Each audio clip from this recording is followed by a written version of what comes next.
Christmas, a time of warmth, joy, and flickering candlelight.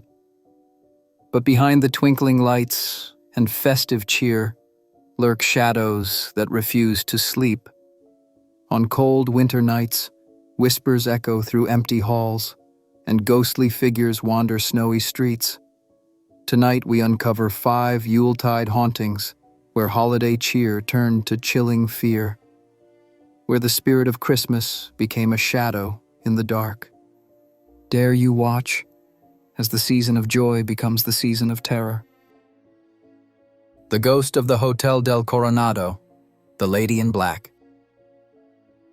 On the sun-drenched coast of Southern California stands a grand Victorian palace, the Hotel del Coronado.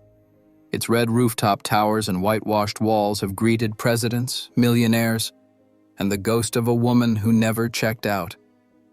Her name is Kate Morgan, the Lady in Black.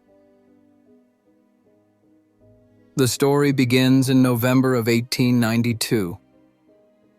A quiet young woman arrives alone at the Hotel del Coronado. She registers under a false name, Lottie A. Bernard. She brings few belongings. She tells the staff she's waiting for her brother, someone who will never arrive. During the next few days, she wanders the halls, nervous, restless, always watching the doors. 5 days after checking in, she is found on the steps leading to the beach. A gunshot wound to the head. The official cause of death is suicide, but the details have never made sense. The gun found near her body does not match the bullet inside her skull. Guests claim they heard her arguing with a man the night before she died. Medical examiners noted bruises inconsistent with a self-inflicted injury. Was she meeting someone? Was she followed? Or was she trying to escape a life she could never return to? More than a century later, the questions remain unanswered, and unanswered questions often anchor themselves in the places where they were born. Kate's room, room 3327, though renumbered over the years, became the center of the haunting. Guests report waking around 2:30 a.m. to lights switching on by themselves, drawers opening, luggage unzipped, clothes laid out neatly across the bed. A young couple once reported soft knocking from inside the closet, and maintenance later confirmed there were no ducts, no pipes, no animals that could make the sound. The smell of oranges or lilac perfume drifts into the room without warning. Both fragrances were popular with women in the 1890s. Dozens of accounts, nearly identical. The same scents, the same room, and always the sense of being watched. Staff who have worked at the Coronado for decades say the apparitions are strikingly consistent. A woman in black, head tilted downward, pacing the upper Victorian hallways. Sometimes she stands at the ocean-facing balcony, unmoving, staring into the waves. Security guards have followed her around corners, only to find the corridor ahead completely empty. Hotel cameras glitch around her. Guests review their photos to find a faint silhouette, a long black dress, full sleeves, no face. Videos have captured soft whispers barely louder than the wind. "Help me." Some recordings repeat a name, a man's name, distorted by static. Tour guides warn skeptics not to mock the legend. Those who laugh often experience sudden phone blackouts, batteries dying from full charge to nothing in seconds. Elevators stopping on the wrong floor, often the floor of her former room. Doors slamming in hallways with no draft at all. One guest awoke to the sound of slow breathing above them, opened their eyes, and saw nothing, only the pressure of someone leaning over the bed. Guests in room 3327 sometimes find their pillows stacked at the foot of the bed, exactly the way Kate arranged them when she couldn't sleep. Some believe Kate Morgan died by her own hand. Others insist she was murdered. But almost everyone agrees on one thing. She came to the hotel expecting to meet someone. A lover, a partner in crime, a runaway husband. Whoever he was, he never arrived. Maybe that is why she still walks the halls, searching, waiting. Visit the Hotel del Coronado after midnight. Walk its long Victorian corridors. Pause near room 3327. Listen to the wind off the Pacific.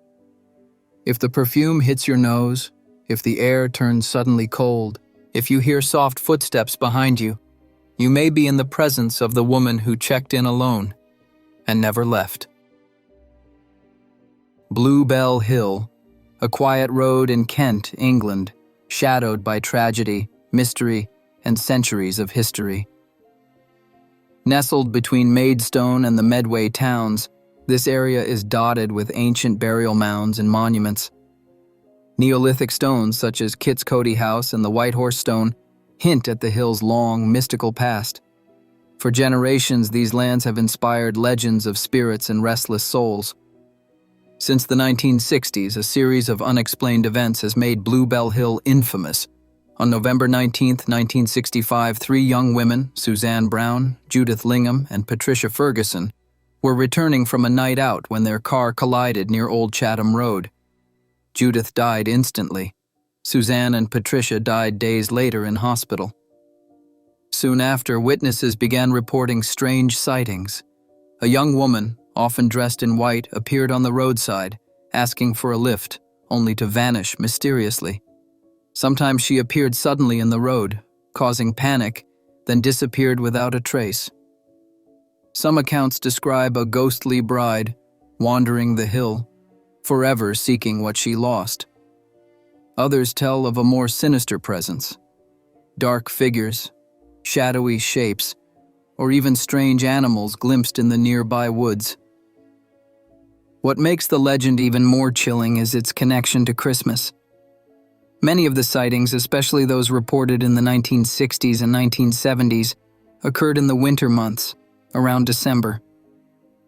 Some witnesses describe feeling a cold, unnatural chill in the air, or seeing the figure surrounded by mist that seemed to glow faintly under the streetlights. Locals began to tell stories of the Christmas ghost of Bluebell Hill, a restless spirit who appears during the holiday season, a time meant for joy, yet hauntingly tied to the tragic deaths on the hill. In 1974, a bricklayer named Maurice Goodenough struck a young girl on the hill.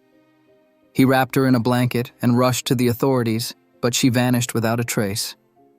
In 1992, another driver reported hitting a figure on the road. When checked, nothing was there. These stories became part of a recurring pattern, giving rise to one of the most famous vanishing hitchhiker legends in England. Over the decades, Bluebell Hill has drawn paranormal enthusiasts, ghost hunters, and curious visitors. Groups such as the Association for the Scientific Study of Anomalous Phenomena have documented reports and analyzed them alongside other phantom hitchhiker cases worldwide. Skeptics argue that darkness, high stress while driving, and tragic history may explain some sightings. Optical illusions, fatigue, and suggestion can make ordinary shadows seem terrifying on quiet roads at night. Yet, many witnesses insist their experiences were real, and the legend persists. The ghost is not the only story tied to the hill. Locals also tell of black dogs haunting the roads, eerie cries in the night, and a feeling of being watched when passing near the ancient monuments. Some believe the spirits of those long dead remain restless, drawn to the site by its ancient energy or by the tragic deaths of the 1960s. Restless bride, vanishing hitchhiker, shadowy figures, or echoes of ancient spirits. The Christmas ghost of Bluebell Hill continues to captivate, terrify, and mystify those who pass through, especially during the winter months. Bluebell Hill, where history, tragedy, mystery, and the chill of Christmas collide.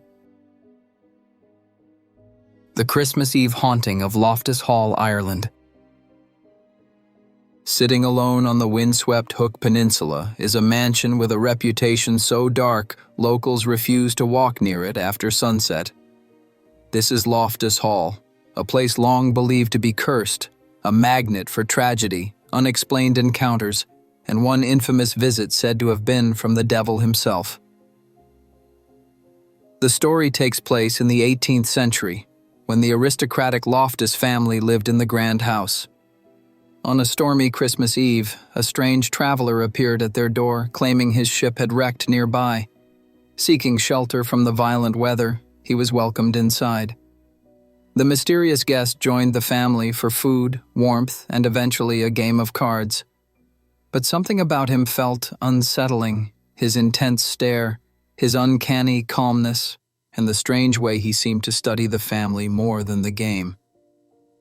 Among those present was Lady Anne Tottenham, a young woman who found herself oddly captivated by the visitor.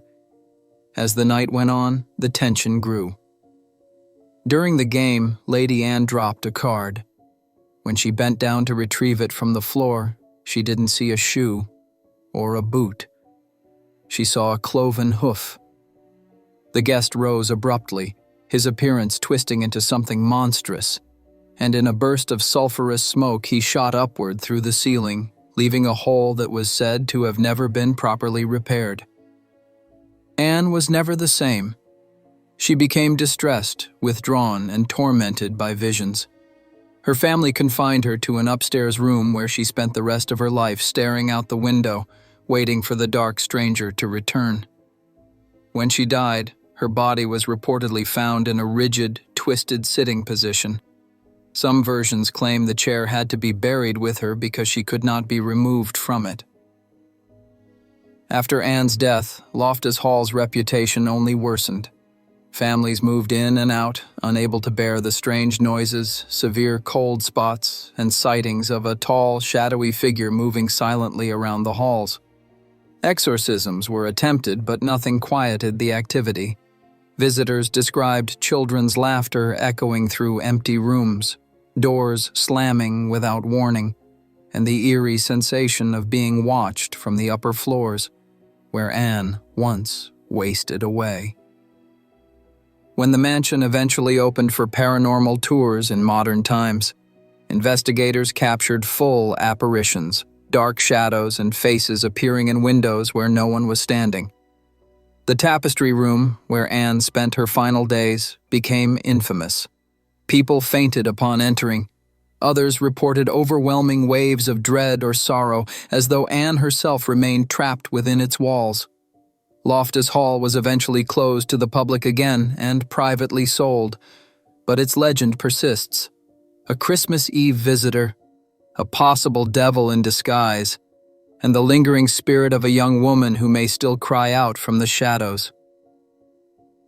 Many locals swear that on stormy nights a figure can still be seen at the windows, watching, waiting, for the stranger who once arrived on Christmas Eve. The Christmas Bell Witch Visit, Tennessee, USA. In the rural community of Adams, Tennessee stands the land once owned by the Bell family, an ordinary frontier household that became the center of one of the most documented and disturbing hauntings in American history. This is the story of the Bell Witch, a spirit said to be intelligent, cruel, and terrifyingly powerful.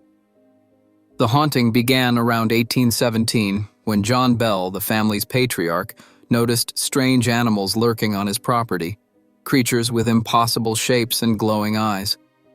Soon after, the family heard knocking on the walls, the thud of footsteps across empty rooms, and whispers that seemed to come from nowhere. By winter, the activity intensified. The spirit spoke, insulted the family, and claimed to be a witch named Kate Batts, though no one knew if that was truly its identity. The entity appeared to have a personal hatred for John Bell and a disturbing fascination with his daughter, Betsy. But nothing compared to what happened on Christmas. As the holiday approached, the Bell home filled with relatives, neighbors, and friends seeking warmth, company, and protection from the witch's growing torment. The spirit seemed to thrive on the fear, becoming louder, stronger, and more aggressive.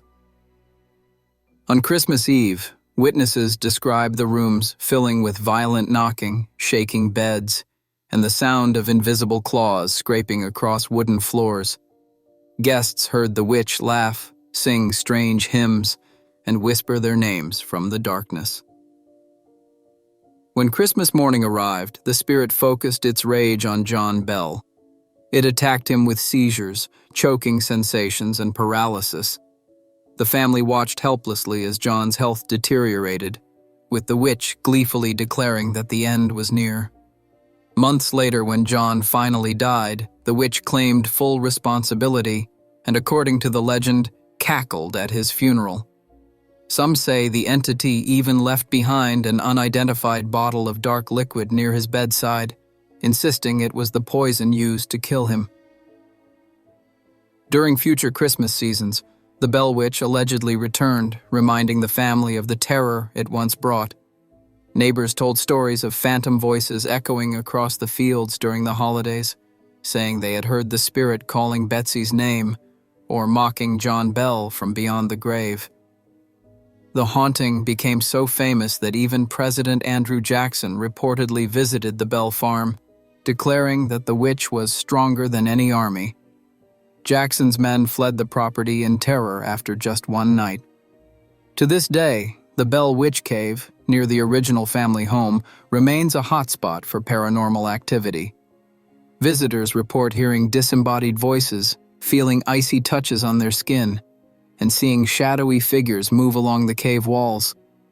Some claim the witch still speaks, especially around Christmas, repeating the same taunts she used against the Bells more than 2 centuries ago. The legend of the Bell Witch continues to be one of the most frightening stories in American hauntings, a spirit that talked, threatened, attacked, and possibly murdered. A Christmas presence unlike any other, dark, mocking, intelligent, and relentless. Locals say that on quiet winter nights, if you stand near the old Bell property, you might still hear her voice drifting through the cold Tennessee air, whispering warnings that the witch has never truly left. The ghostly choir of Pluckley. Nestled amid rolling English countryside, Pluckley is a picturesque village with winding lanes, thatched cottages, and centuries of history. But behind its charming facade lies a dark and restless past, one that has left the village with more spirits per square mile than anywhere else in England. Over the centuries, locals and visitors alike have reported ghostly sightings, mysterious sounds, and strange, inexplicable events. Among the most famous of these hauntings is the ghostly choir, an ethereal chorus said to rise from the graveyards after dusk, carrying melodies that are both beautiful and terrifying. The village church, dating back to the 13th century, is the focal point of these phenomena. On quiet nights, witnesses describe hearing chanting or the faint strains of hymn-like voices coming from the graveyard or the empty nave. Some claim that the choir is made up of the spirits of long-dead parishioners who were trapped by some unfinished business, while others believe they are the echoes of tragic events that occurred centuries ago. One story tells of a choir that appeared during a particularly cold winter. Travelers passing the village reported seeing ghostly figures moving in formation, singing solemnly beneath the moonlight.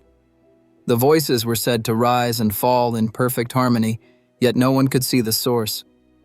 Those who listened too long claimed to feel an overwhelming sadness, or even a sense of warning, before the voices vanished as suddenly as they appeared.